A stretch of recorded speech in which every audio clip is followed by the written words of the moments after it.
Hope y'all can hear me all right. Good morning.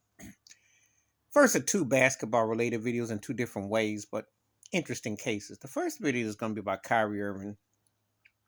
He wants an extension contract with the Brooklyn Nets. If you followed the whole year, you know how that went. The roller coaster ride with him you know, and all the other things with the jab and his beliefs and Now, let me preface by saying this. He's a great talent, great handles, can shoot. I think he's one of the best offensive players I've ever seen. And I think that skill set is something else. The downside is he's half-timing because pandemic or not, you just don't know when he's going to go AWOL on you. He's not consistent.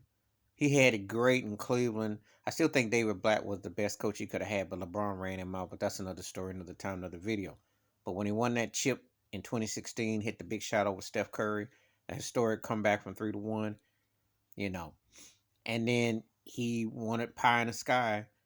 So then he went on to Boston, teamed up with Gordon Hayward. That blew back in their faces. Remember, Jason Tatum and Jason Brown were pups back then, and he didn't get it done there. They ended up going further without him. So then he eventually, I got to get my memories back with Boston. It didn't work so well in Boston, so he comes to Brooklyn, and it hasn't looked too good. So here's a case and situation where he tends to leave situations and he leaves them pretty under murky. So would you trust a trade with him for long term? No. You give him a 2 to 3 with options. You don't give Kyrie Irving a max deal.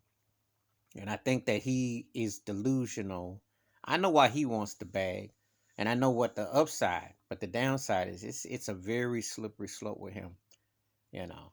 And I'm just looking at for what it is. And Kevin Durant's not looking too happy because it ain't so quiet out here in these streets. James Harden was supposed to be part of the big three, and Harden didn't want to deal with him, and that's why he went off and went to Philly. So he tends to divide a lot. And there's the rumors going that the Lakers might be interested, and all that. I'm like, how many chances you gonna give a guy who's half timey with you most of the time? You know, great talent, but is he worth the cost, the full extension? I don't think so. And you can respect somebody's game without respecting the game they play, if you know what I mean. Please hit like, subscribe, welcome thoughts and comments, and I do respond. Thank you. Wash your hands, keep your mind clear, watch out for another, and they'll make this saga continue because he ends up holding people hostage one way or the other on the court and off. I'm out.